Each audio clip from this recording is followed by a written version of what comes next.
You're listening to the N2K Space Network.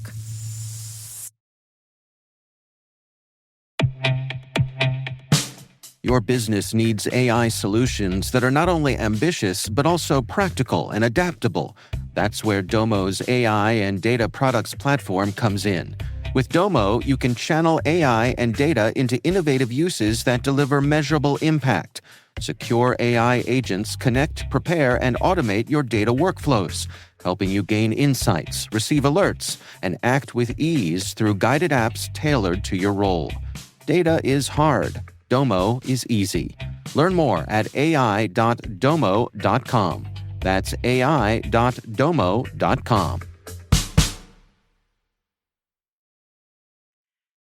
There are many pathways into the space industry, now more than ever. Over 200,000 people work in space in the United States alone, but there are always some stories that just stand out in the crowd. So how can one go from being a geology professor and an artist to being an author, a science communicator, and, oh yeah, the first female commercial spaceship pilot during the pandemic? Well, we're about to find out.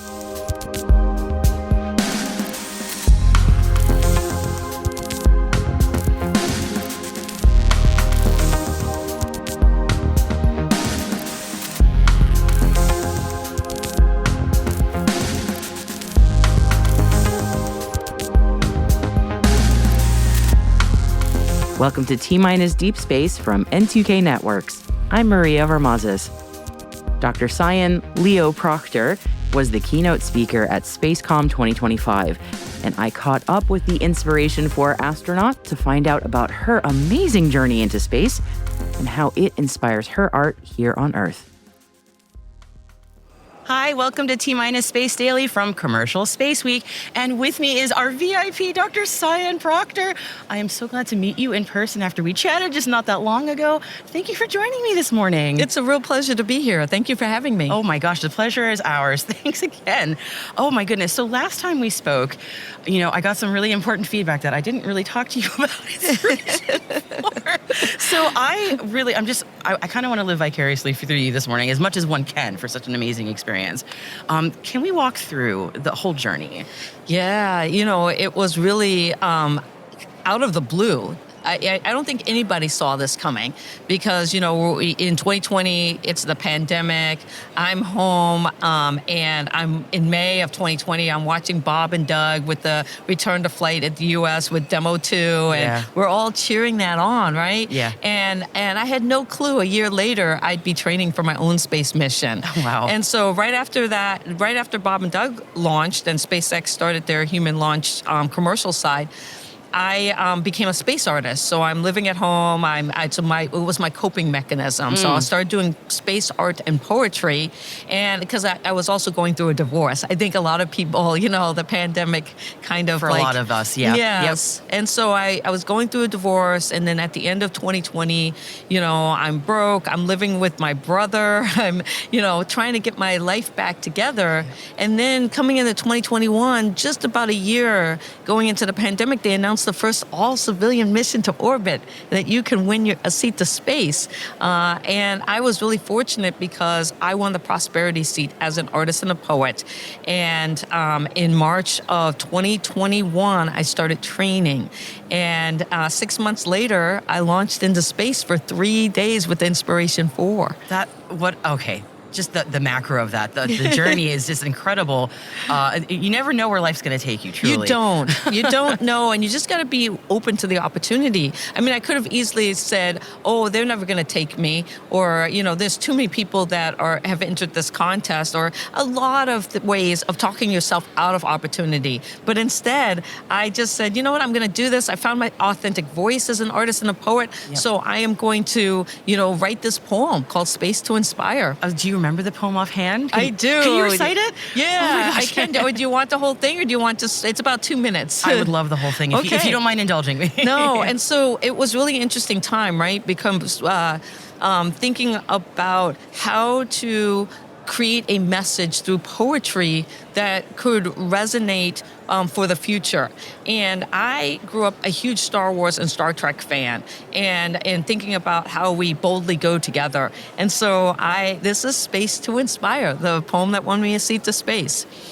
You've got space, I've got space. We all have space to inspire. That's why we dream of going higher and higher. But what is space if you can't breathe? Let's stop sucking out the air of our humanity. We have a moment to seize the light. Earth from space, both day and night. We have J for justice, to ignite the bold. We have E for equity, to cut past the old. We have D for diversity, to end the fight. We have I for inclusion, to try to make it right. A Jedi space to rally behind, a universal force so big it binds. Inspiration to change the world, a new beginning for us to hold. It's not about you, it's not about me, it's about space to inspire for all of humanity. Science, technology, engineering, and math, sending us out on the explorer's path. But don't forget the arts, the heartbeat of time. Consider sending a poet who knows how to rhyme. So let us drop the mic and close the capsule door, but please make sure Dr. Proctor is on board. My space to inspire is what we need. Inspiration4 for all of humanity. And I wrote that poem. By the way. And thank you. It like poured out. I felt like my ancestors were like, here you go, you know?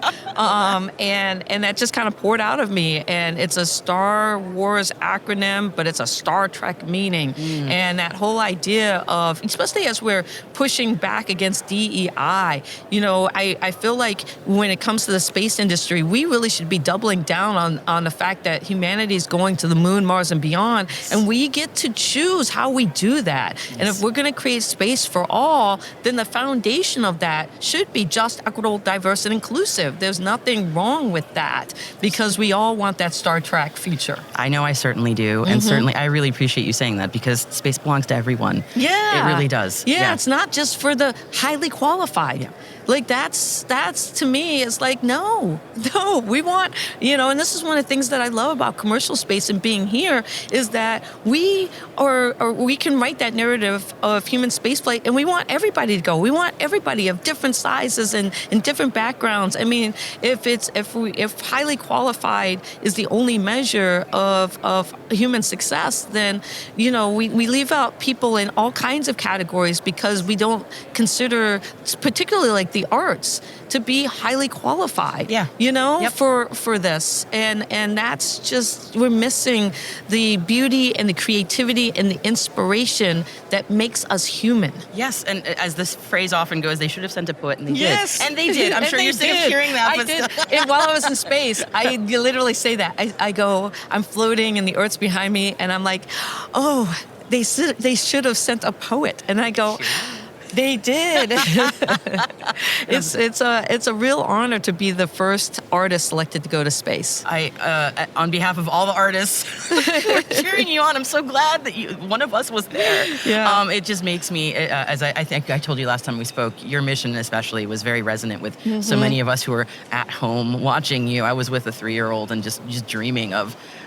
Just again, the inspiration of it. I was like, oh my God, I'm getting a little overcome thinking about it. But anyway, tell me a bit about the training that you went through, because I this is always fascinating to me too. The training was amazing and intense. So you can imagine, you know, it's a contest and you've written a poem, you're trying to go as an artist. Then you get on a Zoom call and there's Jared Isaacman, the most amazing human. And he's like, yeah, we picked a winner and it's you. And then he doesn't mess around. And Jared's like, yeah, and I want you to be my mission pilot. And you're, you know, in your head, you're like, Does he know that I've only flown a Cessna 172? And then you're Little like, different, yeah. and you're like, okay, I don't know what that means, but sure, I'll be your mission pilot. And then you go and you're whisked off to SpaceX headquarters and Hawthorne, and you really start digging into what that is. Yeah. And so training, we do all the same training that NASA astronauts are required to do for SpaceX, but and the typical things. We do hyperbolic chamber, we do zero G, we do crew cohesion, we do fighter jet training, all of those things that you think about. But as a mission pilot, I now have 6 months to become a systems engineer, and I love SpaceX because they're like, I like to refer to it as like, you want to contest the space, you're kind of like this Yahoo coming in, you're not going to be the mission pilot unless you qualify, because it's safety first, right? Of course. And one would hope so, right? Yes. Yeah. And so they're probably thinking like, okay, here's a proving ground that we can take somebody who's non-military, non-NASA, and in 6 months, we can get them flight qualified to be the mission pilot. And that's what SpaceX did. I'm a geoscience professor. That means, I teach about rocks and Earth processes. I'm not an engineer. But what SpaceX did was they created a program to get me to know the terminology, to understand the Falcon 9 rocket and the Dragon spacecraft, to learn all the emergencies and contingencies. Having my pilot's license helped me get there. It gave me the confidence gave me the confidence to know that I could get myself there. That's incredible. It's like a boot camp for... It was. Yeah. It literally was. Yeah. But you can imagine me coming in and I'm like, wait, what? Stacks of books of engineering and just knowledge and procedures. And you go, again, me and Jared spend a lot of time together in the simulator, going through all the emergencies and the procedures again and again and again, so that you've got it dialed in, just like a NASA astronaut.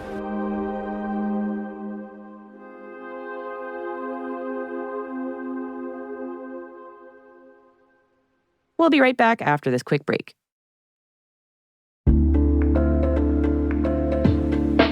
Hey everybody, Dave here. Have you ever wondered where your personal information is lurking online? Like many of you, I was concerned about my data being sold by data brokers. So I decided to try Delete Me. I have to say, Delete Me is a game changer. Within days of signing up, they started removing my personal information from hundreds of data brokers. I finally have peace of mind knowing my data privacy is protected. Delete Me's team does all the work for you with detailed reports, so you know exactly what's been done. Take control of your data and keep your private life private by signing up for Delete Me. Now at a special discount for our listeners. Today, get 20% off your Delete Me plan when you go to joindeleteme.com/N2K and use promo code N2K at checkout. The only way to get 20% off is to go to joindeleteme.com/N2K and enter code N2K at checkout. That's joindeleteme.com/N2K, code N2K.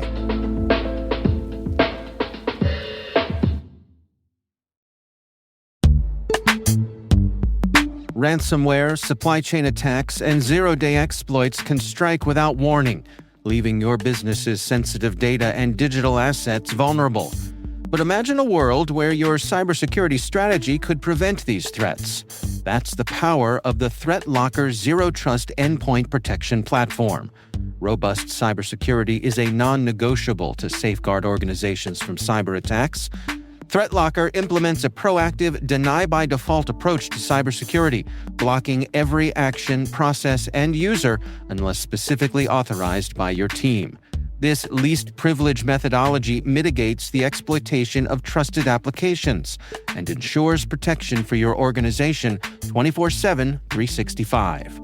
IT professionals are empowered by ThreatLocker application allow listing, ring fencing, network control, and EDR solutions, enhancing their cybersecurity posture and streamlining internal IT and security operations. To learn more about how ThreatLocker can help mitigate unknown threats in your digital environment, and align your organization with respected compliance frameworks, visit threatlocker.com.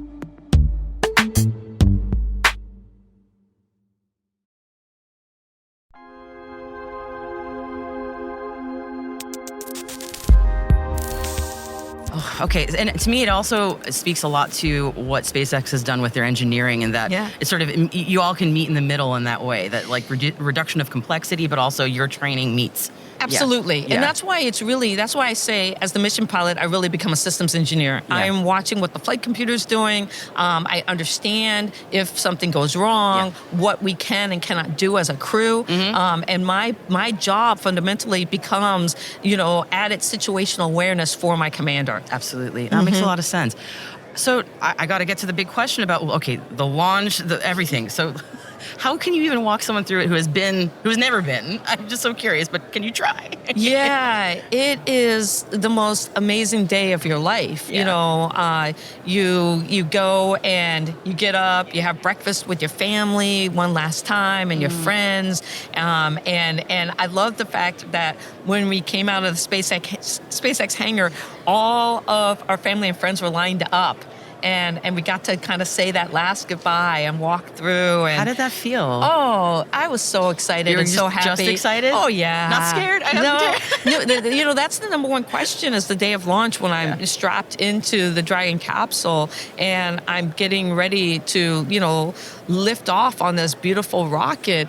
Am I afraid? And I always say no. I was ready. I was ready to go. All right. I was excited. And when I give my keynotes, I walk people through this experience and just let them know, like, I had been chasing space my entire life. Yeah. And I was more terrified that I would lose the opportunity. I have it taken away. Like medical. Were they going to find something wrong with me? It's COVID. You can't get sick. You can't get hurt. What if you had broken a leg or something? Like, these are just things that I just think about. Like, am I going to make it to that day where I get to lift off? Yeah. And so or will I not qualify as the mission pilot? I've got 6 months, and what if I fall short? And they say, sorry, we don't think that you're qualified. Right. These are all things that you're terrified of happening. Yeah. So by the time you get there and they're like strapping you in, you're like, light this sucker. We're ready to go. I'm here. I made it. Yeah. You're like, I made it. Yeah. Like, you're like, oh, made it. Let's do it. Yeah. That magic moment. All right. Yeah. So can you walk me through those moments? Like, okay, you're in, you're about to lift off. What is that kick? What does that feel like? Oh, it's great. You're counting down because the next thing you're sitting in the rocket, you don't want to scrub, and then you realize, they're counting down to 0, and you're just, you've got this huge grin on your face, and you're just kind of sitting there and you're waiting, and it's amazing because you feel the rocket roar to life, and I literally say it roars to life. You're on a Dragon, and you're going to space, and you get pushed back, and then mission pilot, me and Jared, laser focused on the job. Yeah. Chris and Haley, as the mission specialist, kind of got to sit back and enjoy the ride and really take those sensations in. But man, I, as the mission pilot, first black woman to pilot a spaceship. Yes, indeed. I'm not effing this up. I'm just gonna say it. Like, you're like laser focused on the job, and so for me, what I did notice was, one, it wasn't as shaky like on TV and the movies. They show you kind of violently shaking. They got that Falcon 9 dialed in. Really? Wow. It's kind of like going down a bumpy road, and I could read my flight monitors no problem. Wow. Like, it was super, super smooth compared to what I thought it was going to be. Yeah. And then you go through your stages, and every stage, Jared's calling out the your location as you're hitting these different stages, and I'm watching the flight computer, and then 10 minutes later you're in space, and literally you do this, your hands just float up, and you're like, oh yeah, this is cool. You're seeing the 0G indicator, which for us was a St. Jude therapy dog. Right. Yeah, That's right. and it's floating around, and you're like this, and you're like, wow, Yeah. we made it. But again, then you've got next things to happen as the mission pilot, and of course, Jared as the commander. You've got all of these like system checkouts and things. Yeah, and y'all nose were cone busy. Has to open. Yeah, you're busy. Yeah. And then you're rearranging your orbit. We were hired in the International Space Station. We're about 585 kilometers up, and you're just kind of like amazed that you're there, and then you get the opportunity to get out of your spacesuit. And I remember like Haley basically slid out and started tumbling, and I was out of mine, and I was kind of like, that looks fun, but my stomach was like, you don't really want to do that right now. So you Biology get, doing yes, its thing. Yeah. Space adaptation, and a lot of times people are like, well, I get sick and stuff. It's not. You will definitely have fluid shifts, and people will have different degrees of that. And so for me, it was that slight like nausea where you're kind of like, oh, I don't feel my best, but not enough to throw up. And that's when I highly recommend anybody better living through chemistry. Just take medicine, because a half hour later I felt fine. Yep. And I didn't have to worry about throwing up or any of that. And then I could really settle in and enjoy being in space for the next 3 days. And then we talked about Earthlight. Yes. Yeah. Oh my gosh. So I'm going to refer people to our previous conversation where we talked about this. Definitely. But it was really magical hearing you describing that. That was my, people are like, well, did it transform you? Yes, I discovered something new for myself. Yeah. Something that most of us don't have a clue about. Yeah. Like we learn about sunlight, we learn about moonlight, but nobody learns about Earthlight, and it is fundamentally what makes life exist. If our planet didn't strip sunlight down and reduce most of that radiation, life would not exist. It fundamentally takes sunlight and transforms it into Earthlight. And we live in Earthlight, and it's the most beautiful light there is. I just want to soak in that for a second because it's just such a profound thought. And I'm feeling very inelegant to say, and I want to change topics now. Well, I will just end by saying, it took humanity, like I had to go out into space to discover Earthlight for myself. Yes. And it's that idea of a fish in water. Does a fish know it's in water until it jumps out of the water? That's right. And for me, that was my moment, going to space, realizing that I was being bathed in Earthlight and being like, whoa. And I think as an artist, because a lot of astronauts have gone to space, they talk about the Earth globe, but I literally realized that I was being bathed in Earthlight, and that fundamentally was, I believe, a driving force for the overview effect. I completely believe it. And so much about your journey also sounds like a rebirth. Like you really are a phoenix that just rose from so much. Oh, so much. Oh my Definitely. goodness. Yeah, it's like baptized in Earthlight, honestly. Yeah, It's what we really, all should be. I hope one day for me as well. Well, we technically are every day when we walk outside, but we don't realize That's it. true. That's true. We live in a world of reflected, beautiful light. Yeah. And our planet is really special. It truly is. I'm so sorry to be inelegant about this, but we're talking about Earthlight, and I have to bring us to your incredible shirt, which I know, I feel like I want to make sure I hold it up for the camera. It's beautiful. Thank you. And this is mine, so I bought this one specifically because I wanted to show it. Like, I have it, and I would love for you to sign it if you have a moment I later. would love to. And so this design here, this is one of my ex-knots. So I call them my Zen knots, actually. So because they're finding Zen in the cosmos. And this one particularly I call Faith Knot. And the reason why I put it on the T-shirt is that I have faith in us, in humanity, to go out and advance human spaceflight for the purpose of making the Earth more sustainable. And so for a long time, one of my sayings has been solving for space is solving for Earth. Absolutely. And there's that beautiful Earthlight also, right? Yes. And it's gorgeous. Yes. So I was thinking, I was like, that was the segue I'm trying to make. Like, Earthlight, yeah, see? It's a gorgeous, gorgeous shirt. And we're here at SpaceCom, and this is the beautiful, one of the many beautiful things that you have made for SpaceCom.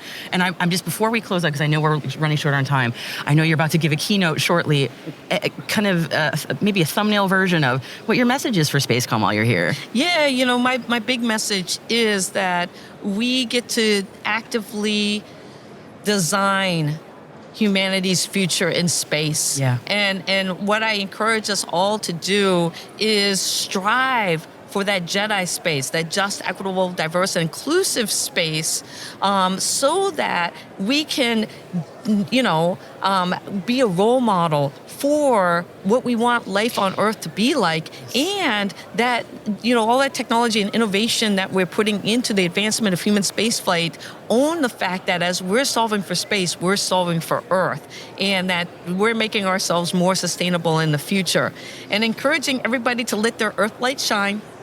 It's beautiful. Thank you so much for your wonderful message. Thank you. Thank you for taking the time to speak with me. Again, I really appreciate it. Thank you for having me. It was an honor meeting you in person. Yeah. Thank you so much for joining me today.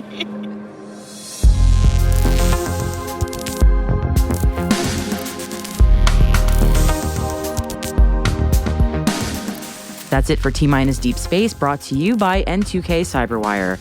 We'd love to know what you think of this podcast. You can email us at space@n2k.com or submit the survey in the show notes.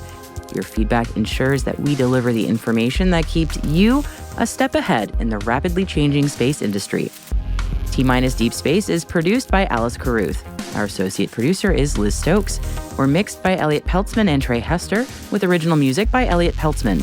Our executive producer is Jennifer Iben. Our executive editor is Brandon Karp. Simone Petrella is our president, Peter Kilby is our publisher, and I am your host, Maria Varmazes. Thanks for listening. We'll see you next time.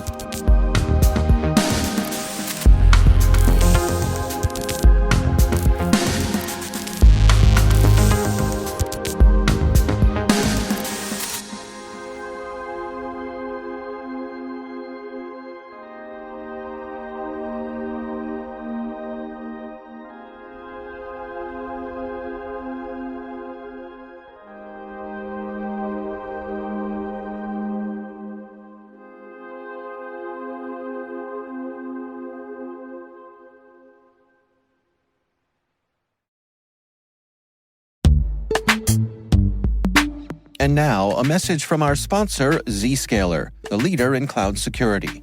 Enterprises have spent billions of dollars on firewalls and VPNs, yet breaches continue to rise by an 18% year-over-year increase in ransomware attacks and a $75 million record payout in 2024. These traditional security tools expand your attack surface with public-facing IPs that are exploited by bad actors more easily than ever with AI tools. It's time to rethink your security.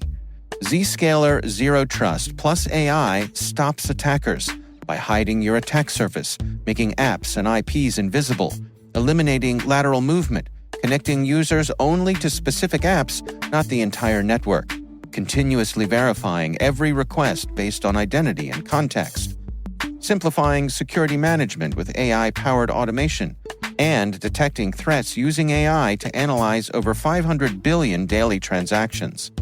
Hackers can't attack what they can't see.